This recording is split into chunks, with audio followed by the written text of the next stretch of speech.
Okay, enough on the Super Bowl. All Let's right. get controversial. We're going into LeBron Oh. James. The whole thing that drives me nuts about it is the couch warriors sitting there and complaining about how he cares more about his personal stats than his team stats.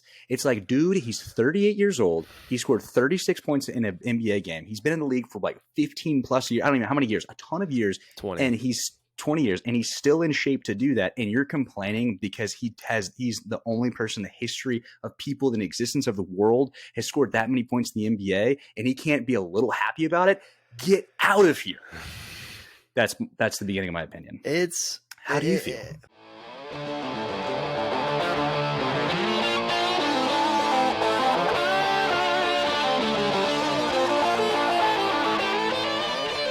There we go. One of my favorite commercials from the Super Bowl. And I'm not really a commercial guy. Like I am, but I'm not. I appreciate a good one. One of the best ones was the Tubi commercial. And specifically where they tricked everybody that they were changing the channel. I went to school today. I was teaching some kids, and all of them, not all of them, but like at least 4 of them were talking about how their family was just scrambling for the remote. Yeah. I was like doing something in the kitchen while that was going on, so I didn't like specifically see it. But I think, did you physically get up? Like, or who? No, it was me, Lauren, and Aaron. We're all like, "Where's the remote?" Hit the button. Yeah.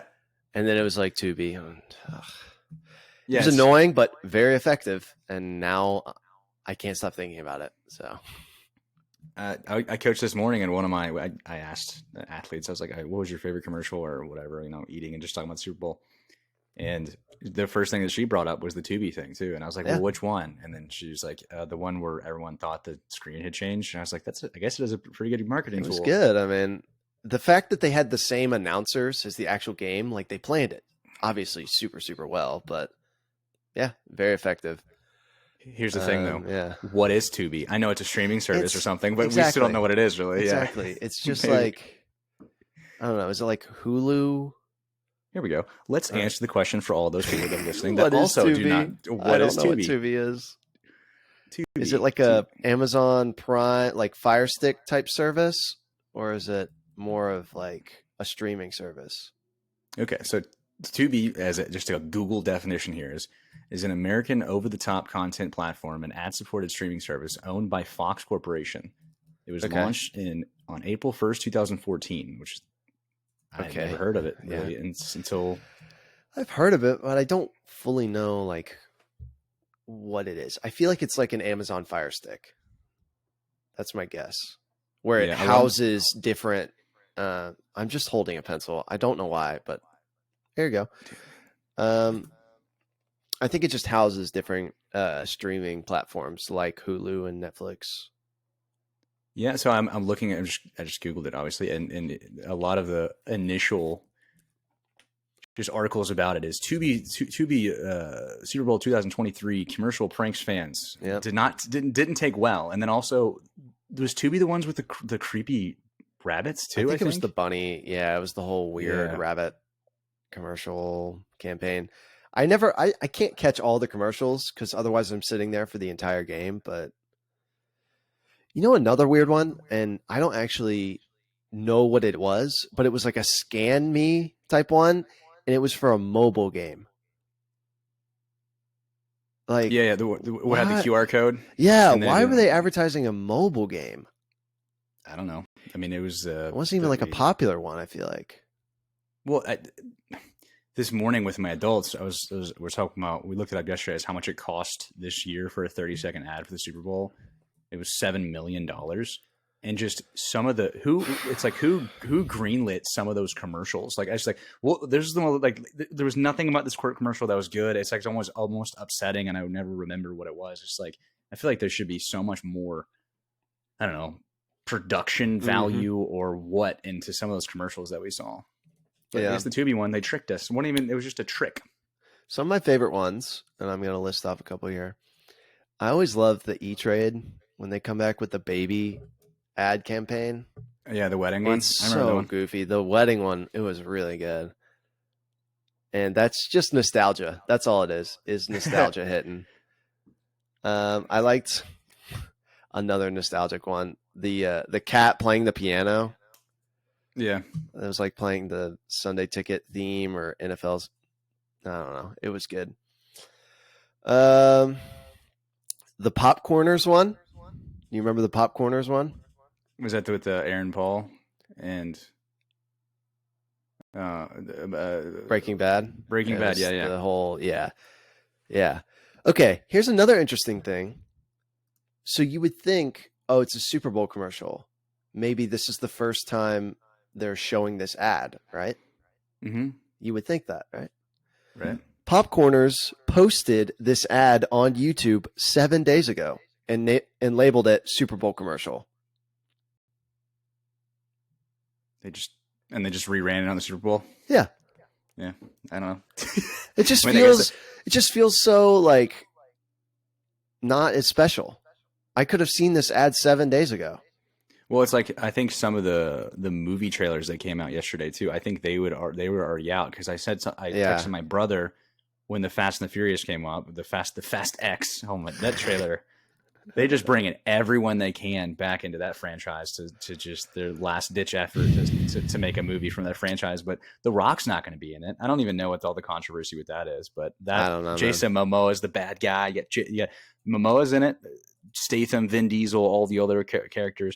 There was actually a TikTok I saw, and I know you haven't really watched all the Fast and the Furious franchises, but in the initial movie, not to ruin anything, but in the initial movie, Ludacris's like his occupation, like what he does is he just owns a garage and runs like the street racing stuff at night. Like that's what he does. Okay. And then it's like by movie 5, he's like hacking the government's like computer system. Like all of a sudden he just has the ability. That's so embarrassing. That's so embarrassing. He just owned a garage, and then all of a sudden now he's got a headset on. He's hacking. He's like their tech guy. The continuity is non-existent. What was the other? Actually, now that we're on this topic, I also like the Rakuten one with the Clueless. I don't know her name. I kind of feel bad. I know what you're talking about. Yeah, the Clueless star, Alicia Silverstone. There we go, Alicia Silverstone. Oh, come on, Fast. Dude, she hasn't looked like she's aged a day. I know Lauren was saying they probably like heavily like filtered it and stuff, but I don't know. It's kind of crazy to me. Have you seen that movie? Have you seen Clueless? Where were you talking about that? I've seen bits and parts of it. Okay. Seen bits and parts of it. This was another TikTok, and it's back on the Fast and Furious. I just thought this was amusing. But if you look at the names of, it's pretty amusing of the names of the movie. So I'll go through them just like, when you look at them in a big list. The first one was The Fast and the Furious. The second one is Too Fast, Too Furious. Perfectly fine. The third one is The Fast and the Furious Tokyo Drift. Okay. The fourth one is Fast and Furious. And then it's Fast 5, Fast and Furious 6, Furious 7, The Fate of the Furious,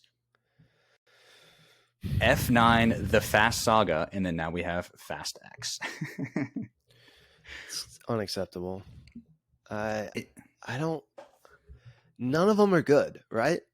None of them have to. No, they are. There's no way. There's no way. You need to at least watch the first one. Yeah, I guess. I don't know. Well, they're kind of. It's daunting when you have that many movies. It's daunting to start number 1 because you feel like you got to get to 10 or 27 or whatever it is. Yeah, it's 10. If you look at like the IMDb scores on it, which how much relevance that actually has, the first one has a 6.8, which is not terrible. The second one has a 5.9, and the third one has a 6. But I think it's more of a nostalgia feel. When I was a kid, it came out and I watched them. So Fast and Furious, but yeah, Clueless. Okay, wait. I do want to talk about the Clueless plot, and I will be sharing spoilers. I'll do it. I'll get it done in like a minute. Paul Rudd's in it. Okay, so skip now. Paul Rudd is Alicia Silverstone's stepbrother. And by the end, they fall in love. And it's so weird. And you're trying to get me to watch that movie? No, I'm just saying the plot is insane. Okay. Because like the movie is kind of in this direction. And then all of a sudden it takes like a 90 degree, not a 180, just a 90 degree. And then it goes into another 90 degree. The plot is insane. All right, welcome back to those who skipped. And welcome back to the Edge podcast. I feel like we really kind of all over the place there. We are all over the place. Yeah, no, it's okay. Well, we're actually filming this on the Monday after the Super Bowl, which we typically Thursday. Cole had a bunch of stuff to do last week, so we're doing it today, and then we're going to film another one on Thursday. But it's kind of perfect. It worked out. Yeah. Because there's a bunch of stuff that happened this weekend, and I kind of want to front load of some of the stuff we're going to talk about. Obviously, the Super Bowl. We'll get into the actual game here in a minute. The LeBron stuff that happened last week with him being the leader scorer in the league, which I have a strong opinion about other people's opinion on that. We'll definitely get into. Got it. We have to go over the game questions that I put out last week. You might be here for this episode just for that specifically, and we'll see how big the comment section can pop off. So we're going to that. And then the Harry Potter game came out on Friday, which I definitely want to talk about. There's so much. I have a list. We probably won't get to this. I also want to talk about Moist Critical and the Penguins, the YouTube channel. This guy, okay, we're not going to go there first, but I do want to, it's in my notes. We're going to talk about Penguins. It's unbelievable what he's doing, and maybe it's something we should start doing too. And then our queso off that we'll talk about, and Cole destroyed me, and my queso is just trash, in all honesty. Okay, here we go. Let's go on the Super Bowl. I'm going to show this right now. If you're watching on the YouTube, you will see this. So, arguably, the ending of the game was kind of controversial in the sense of it being played out based on a call, right? Like there was a call that would seem kind of ticky-tacky, whether it should have been called or not. Yeah, and the other parts of the game were really good. So here's a picture that someone posted on Facebook, and I love the Facebook warriors in the comment section on this, and we won't go through the comment section, but I will show the picture. And the caption of the picture by the guy that I follow was, "It was holding." So here's the picture. It's a little blurry, but I want to show it to Cole. Can you see it? Yeah. Yeah. But okay, he is holding his jersey by like a fingertip. Yeah. Do you make that call? Like, you know what I mean? Well, like, it's so controversial. Like, holding should be called based on how it affects the other player. And when they played the video full speed, it barely affected the receiver. So therefore, it shouldn't really be holding. Even if he didn't, I mean, I agree with you. It didn't really affect him running at all, and he wasn't even going to get close to catching it. I mean, he was at least 5 yards away from that thing. No, and that's why they didn't call pass interference, because pass interference is called when it's a catchable ball. If it's uncatchable, then they have to call something else if they're calling the penalty. Okay. It's me not knowing the rules. Thank you for clarifying you're fine. that. But I got you. Yeah. But the thing is, if they call that holding, then holding happens every single play of the game. Yeah. Like, there is that much contact and like grabbing and whatever every single play. And so it's just where they decide to look, and when they decide to call a certain amount of contact, that is what determines like a penalty pretty much. And they looked in the exact spot, and they called it when it was a little too light, in my opinion, and a lot of people's opinions. Yeah. Well, this actually goes straight into this conversation and my whole thing I want to talk about. Okay. On YouTube, his thing is Penguins 0, right? But he's a Twitch streamer. Yeah. Correct? And he's known as Twitch, Moist Critical or Penguins 0Z or what, like Penguins, however you want to say it. But it's Penguins with a Z instead of an S with a 0 on YouTube. Yep. And he's just been popping up a ton on my just YouTube feed. And I'm like, all right, who is this guy? And in a lot of his YouTube videos, he doesn't even create a thumbnail. It's just a picture of him.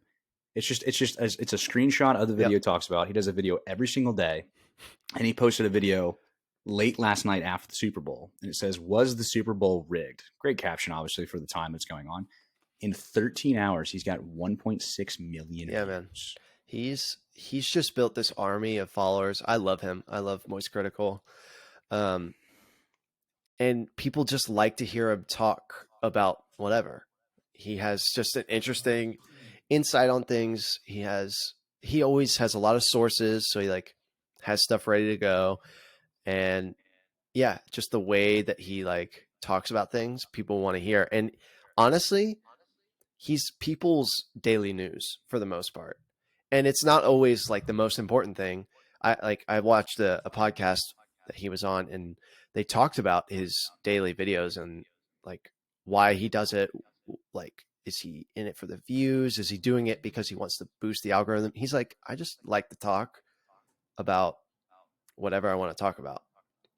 So it's not always the top subject of the day. Sometimes it's just a story I saw or a post I saw on Reddit, and I just want to talk about it.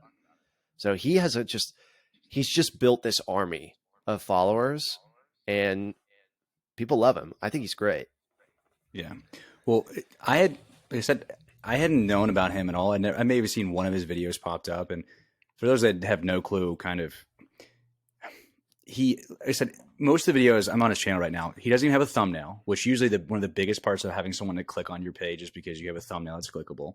His captions are very catchy, but it's usually just him in his like studio. He has a pretty cool looking studio. He's always just wearing a white t-shirt. Like he doesn't, like, now that I'm looking, he's got a black t-shirt in that one. And there's nothing really flashy about the editing that he does, but he does have that crazy following. And it's just something when I look at other channels, it's like, all right, learning how to, what do I need to do? Is it because he has so many followers? So he has 12 million subscribers. Yep. And I think a lot of it is because he posts relevant videos at the time that are just like very clickable. Yeah. I wish we could get this thing done today and edit it and get it up today. Like that would be the optimal thing to do. Yeah. But it's not your full-time job. It can be very difficult. Yeah. And I will say, I don't actually know how he rose to this level of fame. So I don't know his full story. But I know he's been on this grind for many, many years. So it's not like he's just a sensation that has come and gone. He's worked really, really hard to get his following, which I knew you weren't saying he wasn't, but yeah, and now he doesn't need to put in that much effort.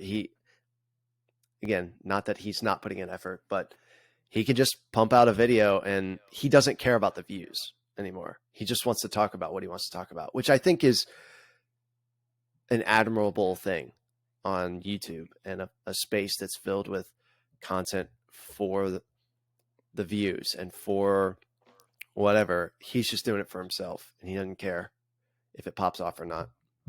Yeah. Well, I think it's just like what I think we've been doing more recently, the past couple of episodes, is in the beginning, it was very much, I'd give you a template. We'd have like this talking point, that talking point. Now it's just like, all right, let's talk about these things that we want to talk about. The Super Bowl, LeBron James, the Harry Potter, like, let's just talk about it. And if you're fans of those concepts and the wide range and scope that you can do, then you just get fans to grow and that want to just listen to that conversation being had. It's as simple as that. If you have a respectable opinion that you also, he has a respectable opinion that also he leaves room for having the conversation. Yes. I think that's another big thing too, is his opinions aren't even extreme by any means. He seems really open. He shares his opinion a lot of times on certain topics, but sometimes he's like, I don't really have an opinion, or I don't have an opinion yet on something, which is good. Like you shouldn't always have an opinion. Yeah, no, we're completely going off a tangent again, but I just get inspired, or I love to see some of like these, not even media people, but YouTubers or podcasters and the reach they really can have. I mean, if you think about the most views that's out there, I mean, how many views does Joe Rogan have in comparison to like CNN or whatever? It's like crazy, or Moist Critical. It is pretty crazy. It's an interesting thing. But back to the Super Bowl game. Yeah, I mean, not the best of endings. It is what it is, I guess, at this point. Yeah, but other than that, the other parts of the game were good. Fine. I don't know. I mean, yeah, I don't know. It just sucks. It's like you have such a great game. It goes like the whole game is back and forth, and the players are, I mean, obviously playing super well. And then it's down to one call, and that ruins the game. And it does. Even if you think it was the right call, it ruined what was one of the best Super Bowls I've seen.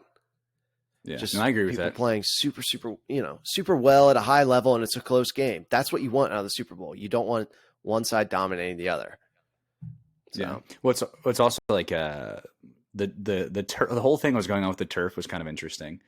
True. Yeah, that was kind of a weird like subplot to the whole Super Bowl, but it's kind of embarrassing that it was so bad, I wonder if I don't know if they tried out that turf before, but if you watched the game, obviously you kind of saw some of the issues, or if you didn't watch the game, I guess they were having issues with some of the players when they're planting. They're just like losing their footing really easily and sliding everywhere. And it's because allegedly they'd used like a different type of sod or turf that just was not working. The grass was not working, basically. Yeah, that's just weird. They changed man. cleats though. Like, I mean, it had to have been tested. It's not like they just tried out some brand new turf for the Super Bowl. Like, I feel like that's the amount of money. That's a bad idea. You know? Yeah. That's a terrible plan. So I don't know. It's just kind of a weird thing. And the players worked through it. I mean, it was a pretty high scoring Super Bowl game for the amount of people that were slipping and sliding. So yeah. Well, that's about the game. There's other important parts about the game that I don't want to talk about. Yeah, but not that much. Just the ending. The ending. The other parts, there was a good game. But Chris Stapleton, national anthem, solid. It was good. It was good. I love Chris Stapleton. I was worried. I'm not a country person, and not that I was worried, but I just didn't know what to expect. And I actually really enjoyed how simple it was, but also how, I don't know if powerful is the right word, but it was just captivating. Like watching him sing and play his guitar, he played it really well, and it had just kind of that like charm to it. Yeah, it was solid. It was just on point. It was really, I thought it was, I'm a Chris Stapleton fan though. I really like his voice. He's a very, very unique voice. It is very unique. I haven't heard a single song of his. Like maybe if it's insanely popular, then I've heard it, but I mean, I can't think of a song off the top of my head. So. Tennessee Whiskey. I guarantee you know what that is. Probably. Yeah. Sounds familiar. Yeah, you would definitely know that one if you heard it. And then Rihanna just knocked out of the park, I think, as well. I thought it was great. A lot of people had mixed reviews, but I think it was sick. The whole staging, the dancers were crazy. I thought it was clean, simple, but like worked really well. So, well, a couple of things that we talked about was how quickly she was changing songs. Yeah. It's like we forgot how many hits Rihanna really had. Yeah, everyone was like, "Oh, I remember that song, that song." Yeah. That song. So, like some of the girls this morning, I was training two of my athletes this morning. I guess they're 15, 16. Yeah. And not that Rihanna's irrelevant, but I don't think they knew as many of the hits that were going on. They definitely didn't. Which is frustrating. But one of the funny things that I saw this morning was the stages, how they had them on like the platforms elevated. They're like, "Oh, it looks like a Super Smash Bros. Stage." I did see that. I saw someone make a TikTok out of that. Yeah, I was like, it's pretty good. I like that. Yeah, personally, I think it was a little sad that the only thing people were talking about on Twitter was whether or not she was pregnant.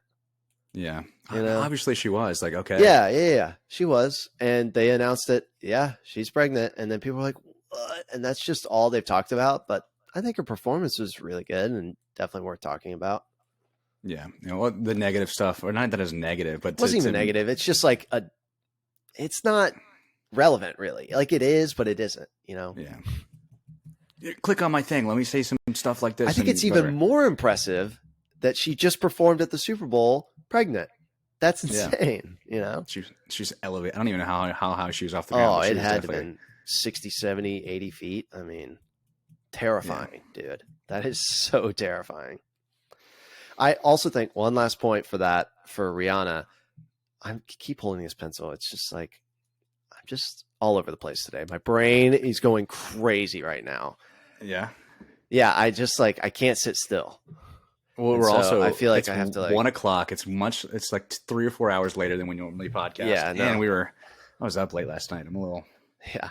Okay. Tired. One last thing about her performance. She had 0 guest artists, which I think is more impressive, to put on a show and not have anyone else to help elevate the show.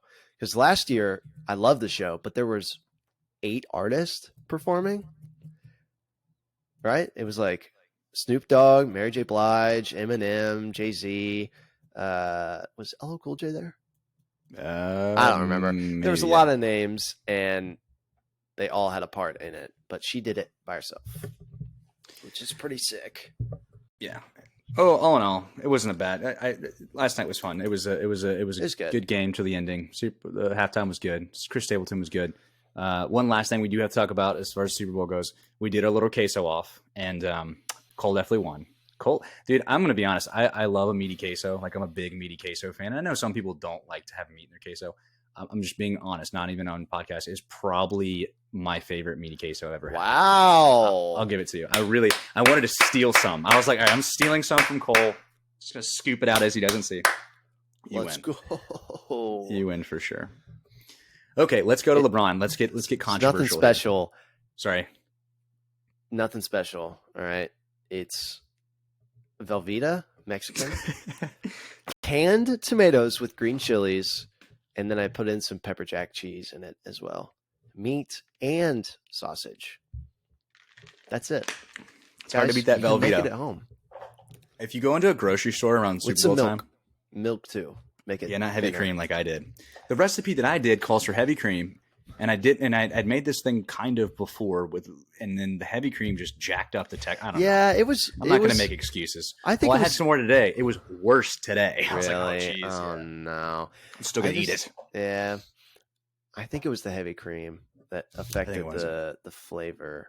Because I got some hints of like what you were going for. And then I got some hints of like, oh, I don't think that's what he was going for. Yeah, I completely agree with you. Yeah, it was off. But yeah, if you go to like during the Super Bowl, if you go to like a Kroger, you should look on like the end caps. Like every end cap just has blocks of Velveeta cheese. It's like Velveeta. It's just hard to beat it in case. I don't know. Yeah, it's pretty good. It's almost like a little hack. It's like, unless you really know what you're doing, don't put heavy cream in your queso. Unless you really know what you're doing, use the Velveeta. Yeah, queso, kind of an unbeatable Super Bowl food. Let's talk about our food, man. You all made some incredible food. Okay, let's give a shout out to Brandon and Lauren for making pretty much everything you can imagine. So we had the sliders were really good. I liked the ham ones, and then you did a new one, right? Yeah. So Lauren did we did the ham and cheese sliders was really good. It's a pretty common recipe you can get online now. That's just with King Hawaiian rolls. If you're ever looking for something that's like is really simple and just everyone will enjoy it, those ham and cheese sliders, you can look them up anyways. But we did like a roast beef one, so it was like roast beef, provolone cheese, caramelized onions, and then like an au jus sauce to dip it into.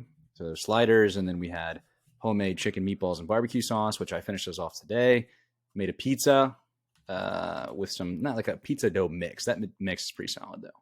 And some stuffed pepperoncinis, and then there was so much food. And then Aaron made not the brookies, they're blondies. The blondies, dude. I had another one today. They're really good. They're going to be gone. Of them they're going to be gone. I didn't try one of. I need to go. I'll definitely have one tonight. I was so full. I didn't try any of the cheesecake. Oh, they were really good. I love those things. Those are always so good. So I'll eat one of those today. But yeah, the food was. But yeah, I mean, Super Bowl food almost hits more than any other food. Just all of the snacks, and you can get such a huge variety, and everyone has something that they like. Yeah, I just think it was super sick. My top two favorite foods, I love Super Bowl food, and I love like 4th of July, like burgers and hot dogs, and I would usually do queso as well on 4th of July, but 4th of July and Super Bowl food are definitely one of my favorites. Okay. Enough on the Super Bowl. Let's get controversial. We're going into LeBron James.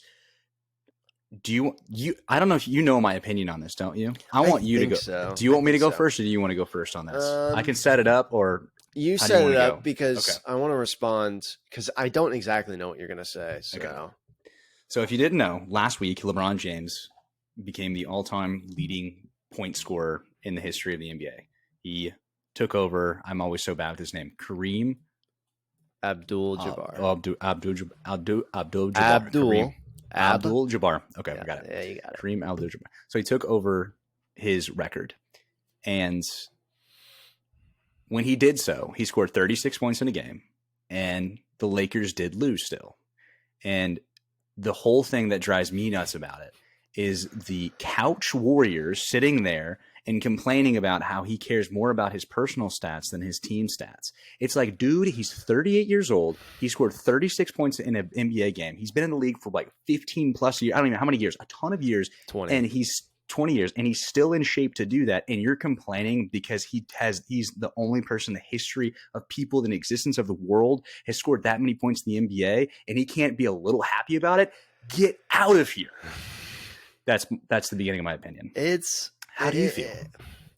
See, for me, I'm a LeBron fan, and so I like LeBron. I think the type of player he is and the player he's been for the last 20 years is one of the most impressive things that the NBA has ever seen. That doesn't mean that I'm a Michael Jordan hater or whatever. Both of them they're in the top 2 best players now. They are the only conversation now because of what LeBron's doing right now. But I think LeBron is probably the most persecuted, not most persecuted, but he's held to such a high standard all the time because people are saying like he was the next Jordan, he's the next this and that. My nose is itchy, so I'm constantly scratching it right now. Sorry about that. But he's held to such a high standard that everything he does is scrutinized, and it's just embarrassing for the fans that are complaining about every single little thing he does. I mean, if he didn't score 36 points that night, people would have been writing about that, how, that was embarrassing that he didn't get it done in that game. If they had won, but he'd scored 40 points, they would have said, oh, well, they were feeding him the ball just to make him break the record. Pretty much everything he does is under scrutiny. So it's not, and not to say that he's always right.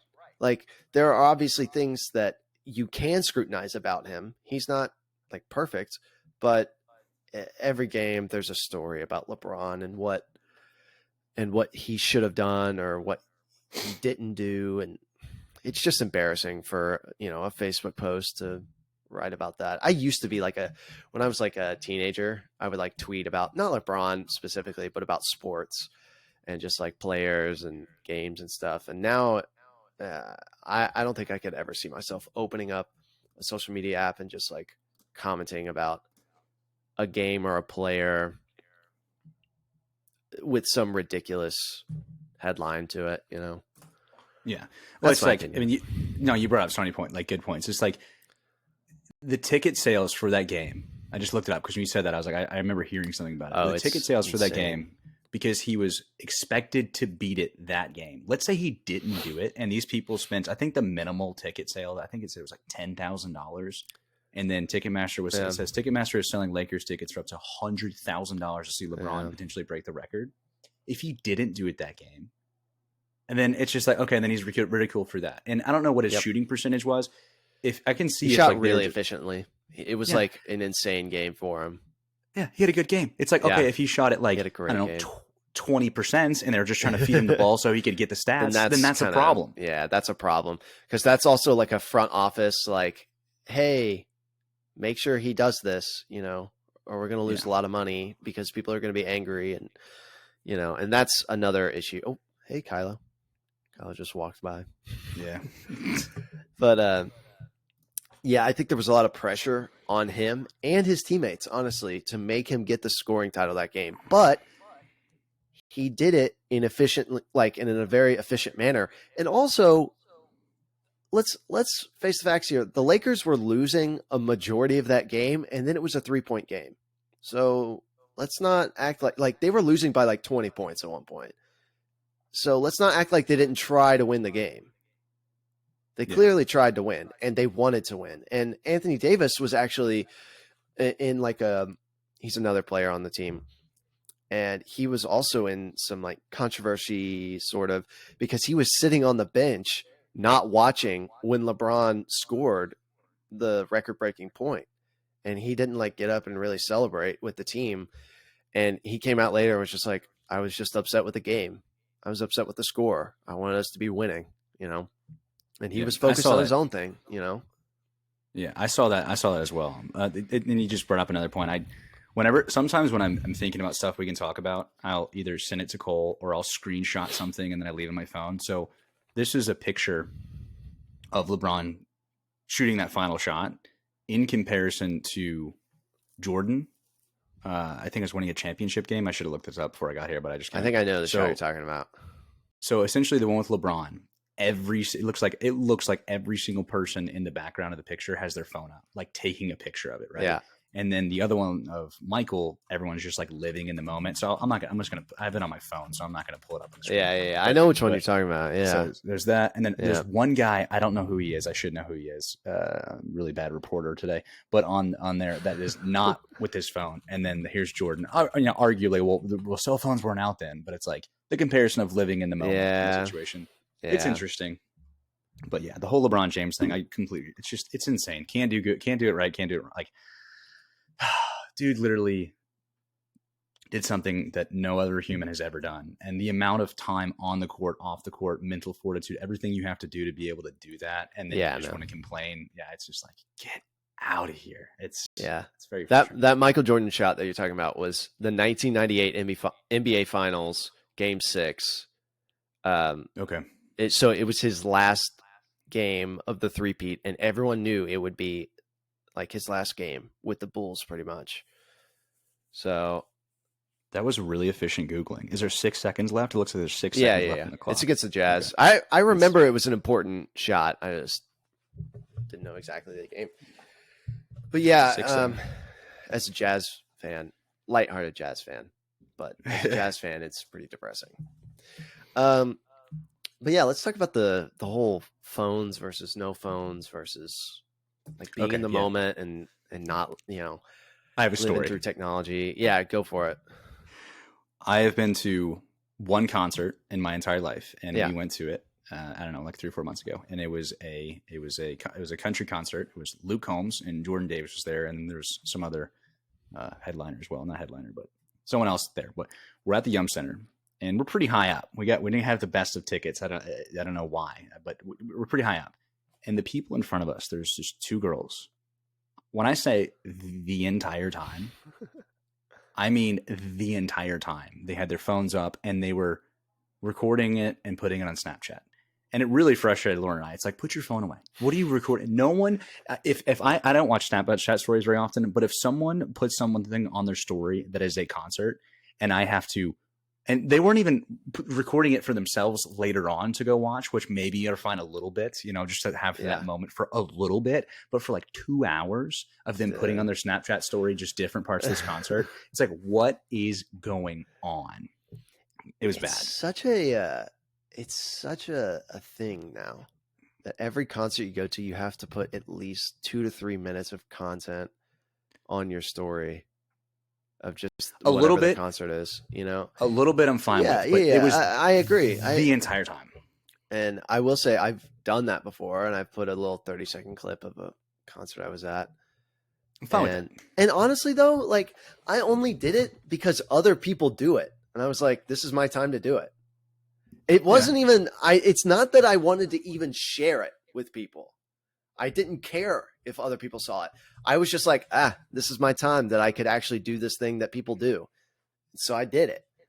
That's fair. That's fair, but not the entire concert. No. And honestly, I'm the same way.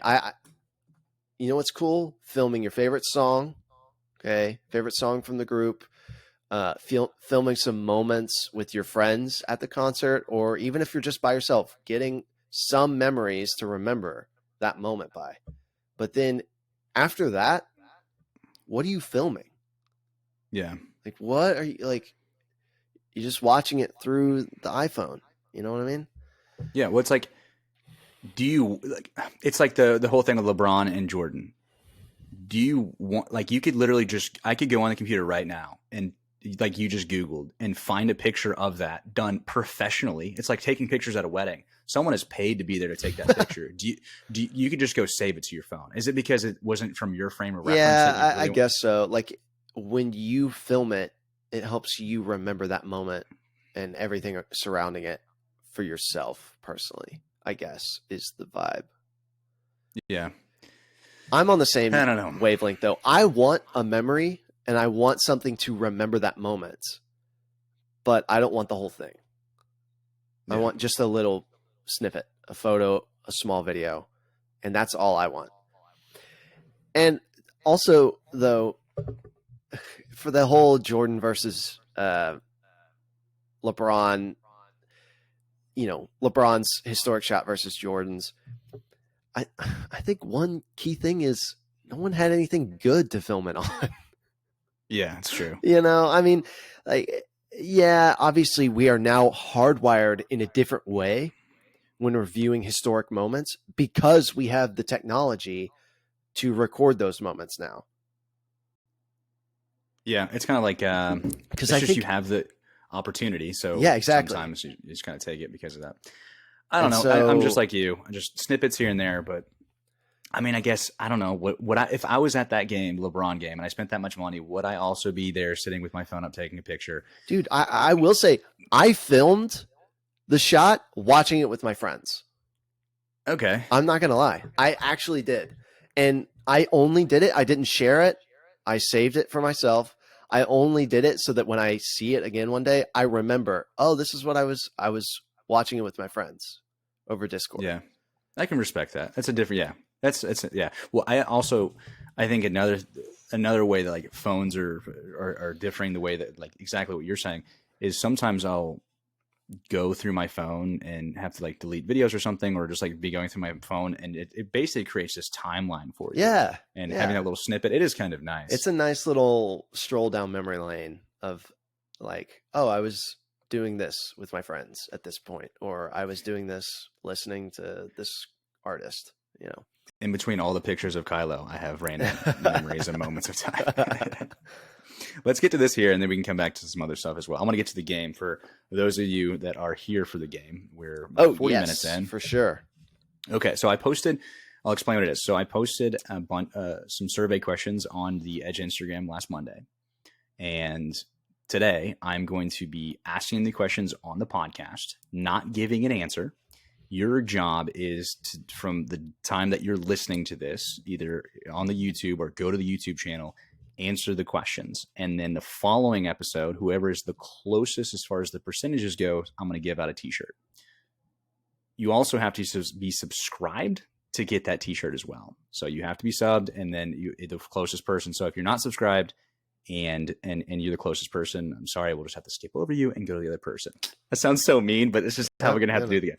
So this is how we do it. So each question has a basically, which do you prefer? And I asked this on the Edge Instagram.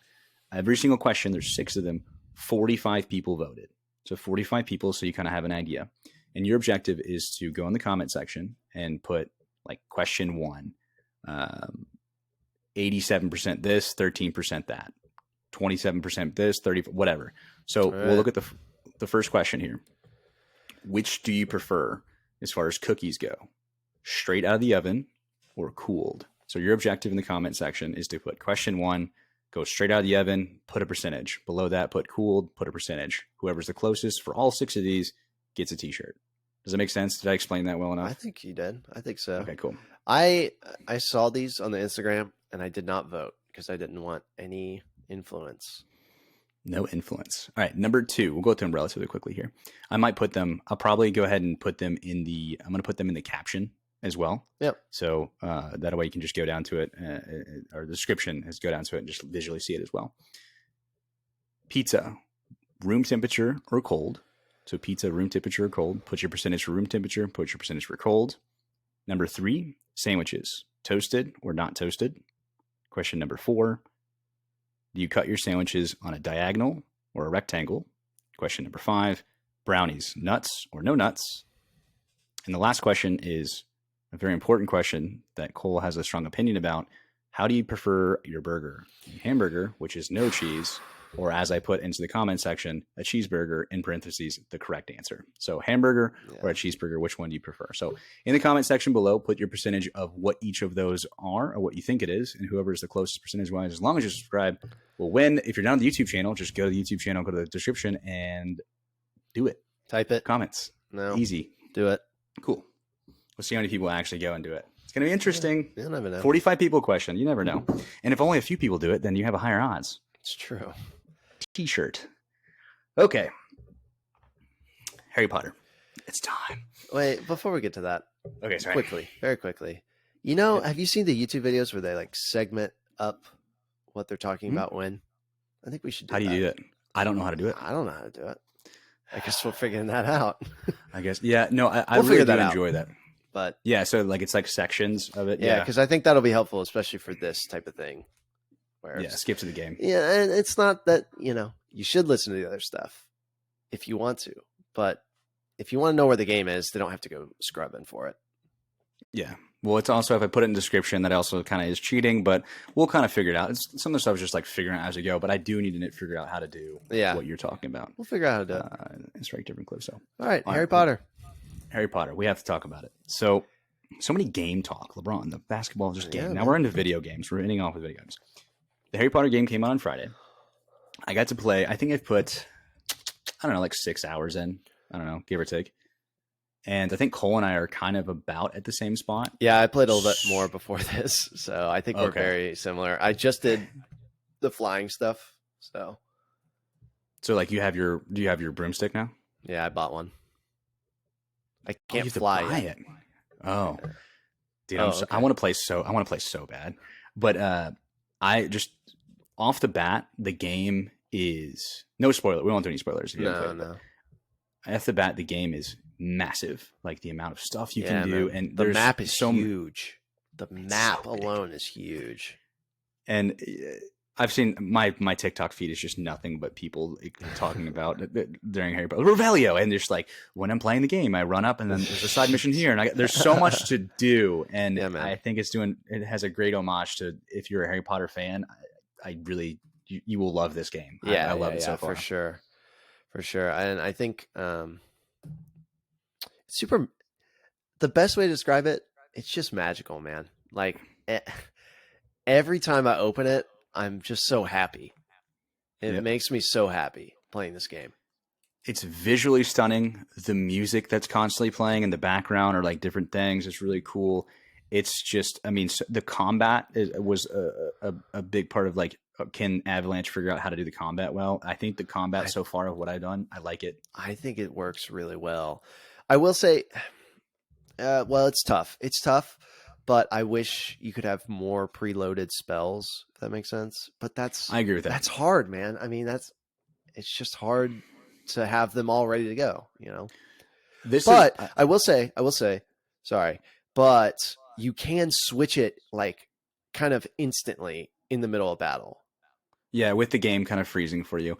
I feel like they could have maybe, I don't know which trigger is, I don't think L1's really used. I feel like they could have had a second basically what we're talking about is there's in the right hand corner how you cast the spell. In the right hand corner, there's like Expelliarmus or Leviosa or Revelio, or there's you can have 4 different spells that when you hit a hold R2, you hit like circle and like it does that spell. But like with only having 4 and you really have a ton of other spells you can use, it's kind of frustrating because you have to switch them in and out. Whereas like I wish you could have like another one on the other side. Where you could have like 8. That would make it. Well, I will say there are different sets that you can have that I've just discovered. That's a thing. And you unlock it at some point, but you can have a set of 4 and then you can have a pre-saved one that you'd have to go and switch, but then it's already set to those other 4. Does that make sense? So you can like switch out all 4 of them like as a block? Yeah. That's pretty cool. Okay. I haven't, well, it's also, have you changed like your robes yet? Yeah. I saw this yesterday. You can change your robes because, or what you're wearing, it changes your just like how powerful you are. But stats, also if you don't like the way it looks, you can also go in and customize. Yes. I didn't know that. I didn't know that either. I didn't know that either until my friend was like, I finally figured this out and I don't have to wear this ugly hat anymore. Yeah, so you can just change the way it looks, and it boosts your stats still. But that's like as nerdy as it sounds. The little things like that in a game just make it more magical, as you say. Mm-hmm. I think it's so cool. Yeah, if you're a Harry Potter fan, it is 100% worth the $60 investment. Yeah, it is so worth it. And in the amount of hours you can put. I mean, I suspect I've seen a video of like someone's played for 80 hours. I think you can run through the story if you go through it really hard. I think it's like 30 to 40 hours, which is still a decent amount of time. That's what I was thinking, is that it would be about a 40-hour campaign based on just how massive the map is, how many things you have to unlock, how many people you're talking to. So, yeah, but if you add in all the side missions and everything, which I'm going to do, I've done a decent amount, just kind of here and there. I think it's over 100 hour plus game. Like I think it's up there, which is so a ton exciting. of time for $60. So I mean, come on. Yeah, I love it.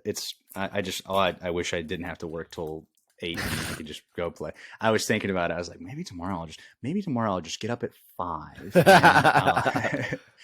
Put some I'll hours sleep into less. Put 2 or 3 hours in. I won't feel as bad, or I'll get my work done and then do a midday gaming. Because I haven't played. I played it a decent amount, but it's fun. I'm really excited about playing more. Yeah, I really do think they could do left. I'm on an Xbox controller, so I think they could do left trigger and then have 4 other ones. But that's like their aim button, which is weird. But it's you're not really aiming. Yeah, you barely use it. So I don't know. Yeah, you don't really ever use it. But the spells and the combat stuff is interesting and figuring that out. And I try to not watch too many spoiler videos or TikToks on it. I haven't watched anything yet. I looked up one thing, and normally I look up everything, like how to do it and whatever. But so far I've just been exploring, which has been nice. Yeah. Well, there was a side mission that I was doing the other day, and I was like, I can't figure this freaking thing out. So I did actually. I was like, you know what? I did it. I went on YouTube, and I was like, I don't think I would have found it. It was just hard to find, and I was just an idiot because it was when I hit Revelio to like see, like usually if you use the spell Revelio, it'll kind of highlight what you're supposed to be looking at. But when I was doing it, and it was way up high, and I just wasn't going to look up there. I just wasn't. Like I just knew I wasn't. I was like, I'm a dumb. But that's like figuring out the game. It's like, okay, maybe I need to. Yeah, for sure. Sometimes you gotta look up. But sometimes you gotta look up. Yeah, sometimes you gotta look up. You can't always be looking down or side to side. I know. I'm excited to play it. All right. Anything else you want to do on the Super Bowl? Harry Potter, Penguins, successful episode. Yeah. Shout out Charlie. We got to figure out who's Charlie. That's Moist Critical or Penguin. Oh, it's his real name? That's his real name. Shout out to you, Charlie. What is his last name? I don't know. Do you know? His choice. It is also weird that he has like his real name is Charlie. His YouTube channel is Penguins, and then his Twitch stuff is Moist, and he goes by Moist Critical. It's a lot of. I don't know if that's in his game branding, man. I don't know. Penguins, he doesn't really do anything with. I think it was just like he doesn't do any branding with that name. Like Moist Critical is like the name that he does branding with, and I think it was just like his YouTube name that he made up, and then he just made a channel from there. Let's see. YouTube is Penguins. Yeah, I don't even know what the Moist Critical stuff looks like. It's yeah. I don't know. Okay, that's it. We're out. That's all. Go to the comment section. Do the game. It's not difficult. It's easy and fun. Bye.